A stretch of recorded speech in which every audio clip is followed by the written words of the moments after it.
More though, move over El Salvador. Iran is quickly emerging as a major Bitcoin proponent, which poses sizable ramifications for the entire crypto sphere. Why is this? Well, obviously Iran and the sanctions that have been put into place from the US on Iran in the past and currently. What cryptocurrency can do is basically provide a way out or around reserve currencies sanctioning you. And that does mean that from the perspective of people in power, or, you know, even within, like we talk about it, but the US and the way they will, you know, sanction countries to completely destroy them. It's interesting that cryptocurrency does provide this freedom to other smaller countries that maybe are being kind of held back because of a difference of an opinion, which, you know, this is kind of something that we're getting into from a philosophical point of view that expands over, you know, everything that we do in life. The thing that used to make, at least in my humble opinion, the thing that used to make the United States great is that I lived in a country that I was proud of, not because of necessarily that I agreed with everybody in the country, but for the exact opposite effect, which is that we were a country where we could disagree politically, religiously, philosophically, and still be a strong, united front. And that is clearly something that is not taking place anymore. The way cryptocurrency interacts, though, with societies and economies does give me hope, though, for the future, because I do see the cryptocurrency providing this economic freedom, which in turn does mean that you don't have to necessarily agree with someone on everything to basically provide them with some sort of freedom to live life the way they want to. And I think that's important. And like I've said before, the great thing about the bear market is we get back to these principles. We get out of this, I'm going to buy a monkey and become a millionaire, or I'm going to be this rapper that just dumps cash on the ground and acts all crazy in front of my Lamborghinis, and all this bullshit starts to get pushed out of the market. And it's quite nice, in my humble opinion. It is said that necessity is the mother of invention or innovation, if I may be permitted to amend this adage. Thus, Iran is not a free society where the lofty ideals of individual freedom hold sway, ideals that constitute a rallying cry for Bitcoin maximalists. Yet it is rapidly emerging as a force to be reckoned with where Bitcoin adoption is concerned, a veritable enigma based on a cursory overview of the country's innate dictatorial impulses. But, and this is a major qualifier, Iran is a country besieged by sanctions, and this is the important part that we need to pay attention to. Cryptocurrency gets rid of sanctions, and I know that that's controversial for a lot of people. You know, we have basically actors within the cryptocurrency mining space that won't talk about it. You know, I think we have a lot of in the cryptocurrency mining influencer space that won't stand up for the right things and the principles surrounding crypto. In fact, I think a majority of them are. I can't think of any that actually do stand up at this point and say, hey, you know, based on the principles of crypto, I don't think that you should be mining to Ethermine or Flexpool. I don't see them coming out and doing that.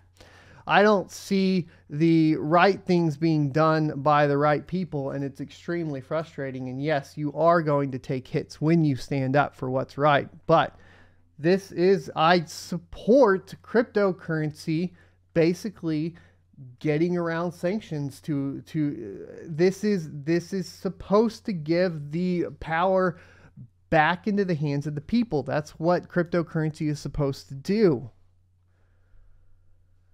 Iran officially recognized the crypto mining industry back in 2019, paving the way for miners to apply for specific licenses. While the mining activity carries surcharge on the electricity provided by the national grid, it remains quite profitable to officially mine Bitcoin in Iran. Given the country's abundant oil resources and the dirt cheap electricity this surplus entails, all Bitcoin that is officially mined is sold to Iran's central bank. Nonetheless, Iran is an arid country with a hot climate. This means that during the customary summer heat waves, Iran has had to halt Bitcoin mining activities altogether so as to ensure grid stability, not dissimilar from what's happening in the United States either, right? This is what we talked about before with Bitcoin mining now, because of it not being dominated completely by China, moving away from the hash rate cycles going around the rainy season in Sichuan to essentially going around the summer and winter months of the United States. And that is kind of what's going to be happening with Bitcoin mining in general.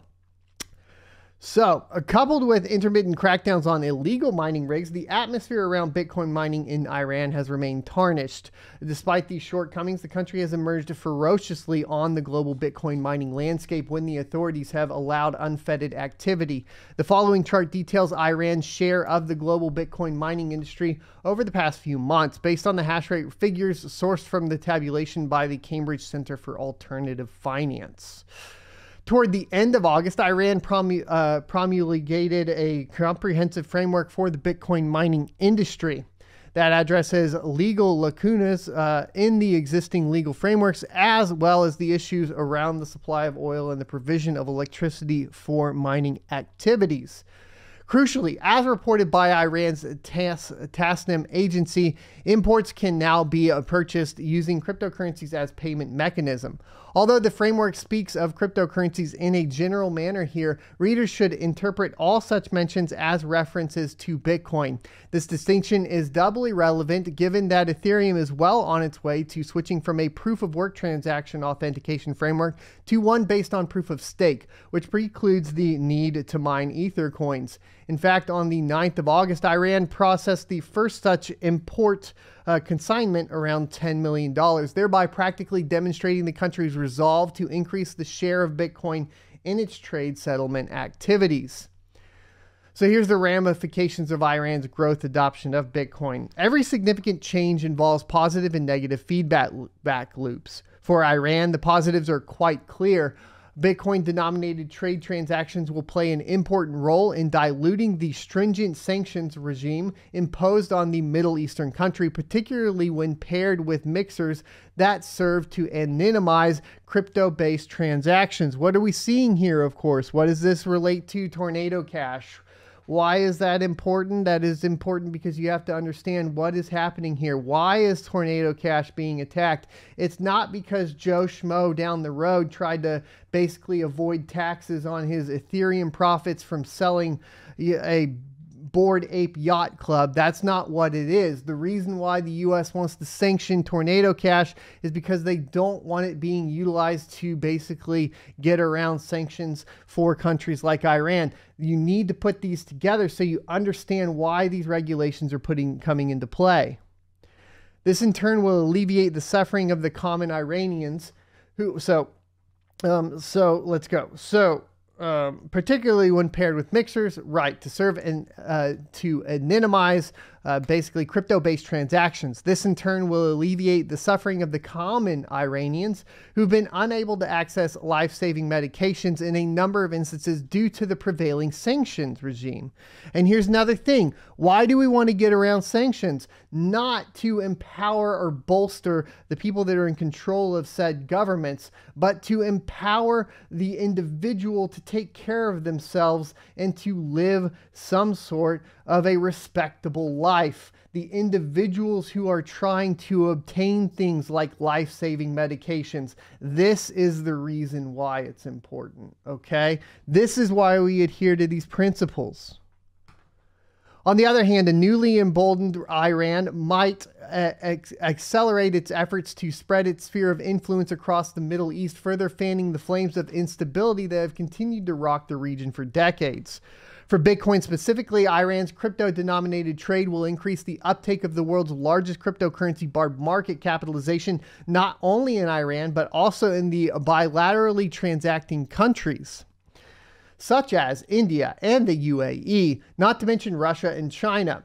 This increased uptake should play a role in reducing Bitcoin's legendary price volatility, which itself is a function of limited demand. On the negative side, Iran's growing Bitcoin footprint is sure to attract the scrutiny of US, which we already talked about here. I just pointed it out, but they're going to point it out in the article, which is not willing to cede the dominance of the dollar in global trade. Consider the fact that Tornado Cash, like we just talked about, once again, a blockchain protocol that allows users to the facility of sending and receiving cryptocurrencies anonymously, was recently sanctioned by the U.S. Treasury Department's Office of Foreign Assets, or the OFAC, citing its use by North Korean hacker group Lazarus, as well as in various money laundering operations. This prompted Aave to halt all transactions emanating from Tornado Cash. Moreover, the EU continues to consider the imposition of a ban on Bitcoin mining activities on the basis of its hefty carbon footprint. Given that Ethereum is set to become more centralized by switching to a proof-of-stake framework, the crypto industry is currently debating how to halt creeping regulation in the various key jurisdictions. Against this backdrop, a prominent Iranian role in Bitcoin mining, even if minuscule by global standards, is sure to attract the proverbial hammer. In such a situation, Bitcoin's global uptake will suffer even if it remains impossible to completely ban Bitcoin globally. Lastly, if the US were to use its financial might to drive away Bitcoin maximalists from the network by using the threat of sweeping sanctions or even arrest, it would leave the world's largest cryptocurrency increasingly beholden to mercantile but dictatorial regimes such as Iran, Russia, and China, which will not bode well for Bitcoin's long-term prospects. Here's the thing about that, though. In general, China's already kind of against Bitcoin. They're working on their own CBDC. I don't see China basically taking that over. I do think that it will be extremely important to see how the Western world works with regulations surrounding Bitcoin, especially given, you know, these kind of control plays that are coming into play with sanctions and so on. Sweeping sanctions hurt the public, hurt the individual within the countries, and Bitcoin and cryptocurrency is supposed to empower the individual to be able to live basically a normalized life to a certain extent, hopefully, right? Like you want to have economic freedom, because with economic freedom comes essentially a better living condition for everyone, right?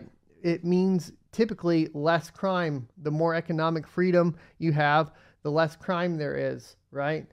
And I think that's extremely important. Like, it all kind of plays into itself. Thanks for checking out this clip from the Crypto Mining Show. You can check out the full episode here or more crypto content down here. Also, I'd like you to check out my locals page at sonofatech.locals.com, where you can become a member for free or choose to be a $5 a month supporter that unlocks additional content.